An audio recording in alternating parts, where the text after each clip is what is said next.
Halo rekan-rekan, perkenalkan saya Ashlida dari International Business Management. Dan pada kesempatan kali ini saya akan sharing mengenai penerapan kode etik atau kode etika yang diterapkan pada Posko Group. Menurut Agus dan Adana, etika secara praktis sama dengan moral atau moralitas yang berarti adat istiadat, kebiasaan, nilai, dan norma-norma yang berlaku dalam kelompok atau masyarakat. Sedangkan menurut Satya Nurgaha, kode etik sendiri merupakan prinsip yang merupakan kesatuan moral yang melekat pada suatu profesi, sesuai kesepakatan organisasi profesi yang disusun secara sistematis. Bisnis membutuhkan norma moral yang menetapkan apa yang etis dan tidak etis untuk dilakukan. Menurut Murphy, kode etik perusahaan adalah standar-standar aturan-aturan dan kebijakan tertentu yang harus dipatuhi karyawan dalam menjalankan nilai-nilai perusahaan agar dapat bertindak secara etis dan sesuai dengan hukum yang berlaku. Menurut Alenzo sendiri, praktek etika akan selalu menguntungkan perusahaan, baik untuk jangka menengah maupun panjang karena mengurangi biaya akibat dicegahnya kemungkinan terjadi konflik baik internal perusahaan maupun dengan eksternal, meningkatkan motivasi pekerja, melindungi prinsip kebebasan berniaga, dan meningkatkan keunggulan bersaing. Posko Group sendiri didirikan pada 1 April 1968 sebagai pabrik baja terintegrasi pertama di Korea Selatan dengan misi nasional mencapai industrialisasi. Pada tahun 2010, Posko Group Indonesia mendirikan pabrik baja terpadu pertamanya di Asia Tenggara. Selanjutnya kita akan membahas mengenai penerapan etika bisnis pada Posko Group. Yang pertama, Posko menjadikan etika bisnis sebagai nilai inti perusahaan. Ethics dipilih dan dipraktikkan sebagai salah satu nilai inti filosofi manajemen, yaitu corporate citizenship dan doing the right things the right way. Tujuannya adalah untuk menjadi anggota masyarakat yang bernilai, tumbuh bersama berbagai pemangku kepentingan seperti karyawan, pemegang saham, pelanggan, pemasok, vendor, dan komunitas lokal, serta mengejar nilai-nilai pertimbangan, koeksistensi, dan simbiosis. Karyawan sendiri menerapkan filosofi manajemen ini untuk semua keputusan yang mereka buat dan juga berpartisipasi secara sukarela dalam menciptakan masyarakat yang lebih baik lagi. Di Posko Group sendiri, etika dibangun melalui beberapa aktivitas seperti leading by example, yaitu memimpin dengan memberi contoh dan mengikuti standar moral dan hukum dalam pekerjaan dan hubungan interpersonal. Kemudian justice atau keadilan, yaitu tidak membiarkan perilaku tidak etis atau kelalaian karyawan di tempat kerja tanpa hukuman terlepas dari apapun jabatan mereka. Dan yang terakhir ada trustworthiness, yaitu kepercayaan, di mana menjaga kepercayaan antara manajemen, karyawan, dan semua pihak yang berkepentingan dalam menerapkan kebijakan perusahaan serta nilai-nilai sosial. Selanjutnya, Posko juga menetapkan kode etik bisnis untuk memastikan nilai inti etika terlaksana. Posko sendiri membuat standar etika yang mengikat semua karyawan Posko Group.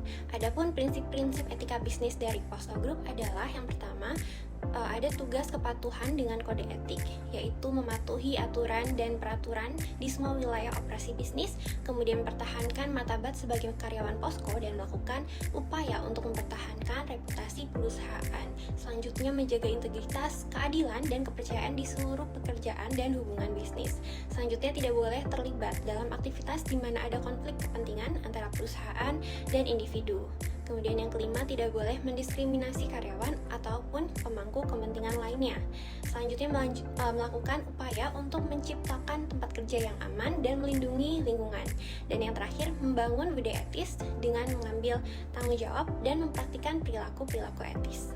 Ada juga diatur peran dan tanggung jawab karyawan dari Posko Group, yaitu karyawan harus memahami dan menjalankan semua aspek kode etik dan mematuhi undang-undang domestik dan internasional tentang anti korupsi sebagai anggota perusahaan global.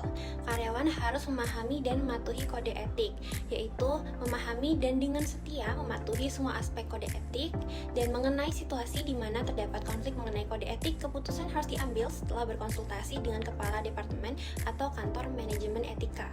Kemudian bertanggung jawab juga atas perilaku-perilaku yang tidak etis. Karyawan harus melakukan pelaporan dan konsultasi perilaku tidak etis. Jika mengetahui perilaku bertentangan dengan kode etik, harus segera melapor dan berkonsultasi dengan kepala departemen atau kantor manajemen. Kemudian mengetahui berbagai metode untuk melaporkan atau berkonsultasi tentang kasus-kasus di mana terdapat konflik atas kode etik. Diatur juga hukuman untuk pelanggaran kode etik. Karyawan yang melanggar kode etik dapat menerima hukuman tertentu, termasuk pemecatan sesuai dengan peraturan-peraturan terkait. baik jika seseorang telah melanggar kode etik atau menuntut orang lain untuk melakukannya, atau jika seseorang tidak segera melaporkan pelanggaran kode etik, atau jika seseorang tidak bekerja sama dengan penyelidikan kantor manajemen mengenai hal-hal yang mungkin telah melanggar kode etik, atau jika seseorang mengambil tindakan pembalasan terhadap karyawan lain yang melaporkan masalah yang berkaitan dengan manajemen etis. Untuk memastikan etika bisnis dipahami dan dilaksanakan, Posko Group mengadakan kegiatan internalisasi dalam bentuk yang pertama membuat panduan kaidah perilaku sesuai etika dan hukum. Kemudian diadakan juga pelatihan di mana karyawan secara konstan dilatih untuk memastikan mereka mematuhi standar etika yang sesuai. Bentuk kegiatan training yang dilakukan ada kunjungan karyawan satu persatu atau one on one dan sosialisasi melalui email tentang etika bisnis. Kemudian pelatihan etika bisnis untuk karyawan baru, pelatihan etika luar negeri untuk karyawan yang berpergian dan direkrut secara lokal. Kemudian ada juga pengoperasian mandatory e-learning terkait etika perusahaan, pencegahan seksual, penyalahgunaan kekuasaan, dan gratifikasi. Selanjutnya ada juga ethics counselor center yang disediakan jika karyawan memerlukan informasi tentang etika perusahaan atau jika menghadapi dilema etika bisa melalui ethics counselor center ini, serta memberikan penghargaan atau reward untuk pelaporan perilaku tidak etis. Untuk memastikan konsistensi penerapan etika bisnis, Posko tergabung dalam beberapa organisasi global seperti United Nations Global Compact yang mendukung 10 prinsip tentang ketenagakerjaan, hak asasi manusia, lingkungan, dan anti korupsi. Kemudian tergabung juga pada United Nations SDGs yang bertujuan untuk melakukan kegiatan yang berkontribusi untuk mencapai SDGs dalam kaitannya dengan kebijakan manajemen berkelanjutan. Selanjutnya, tergabung juga dalam Sustainability Assessment yang meningkatkan kinerja dalam keberlanjutan dengan berpartisipasi aktif dalam penilaian manajemen berkelanjutan perusahaan.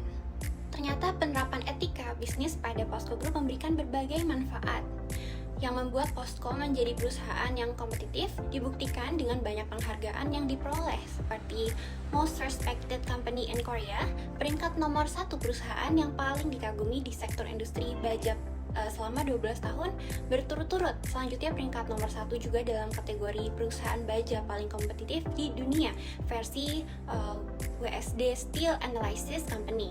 Selanjutnya mendapatkan juga penghargaan Outstanding Company in the Asia Pacific Region versi Dow Jones Sustainability Indices. Penghargaan ini diperolehnya selama 10 tahun berturut-turut. Oleh karena itu bisa ditarik kesimpulan berdasarkan analisa yang sudah dibahas, kode etik yang diterapkan oleh Posko Group sendiri sudah sangat jelas dengan strategi penerapannya dan adanya sistem yang sangat baik. Hal ini terbukti memberikan dampak positif dengan banyaknya penghargaan yang diperoleh. Namun perlu dilakukan juga evaluasi secara berkala untuk melakukan improvement atau perbaikan-perbaikan agar sistem yang dijalankan nanti tetap efektif dan juga relevan, yang diadaptasi juga lagi dengan perubahan-perubahan yang ada. Oke, sekian dari saya. Terima kasih banyak atas waktu dan perhatiannya.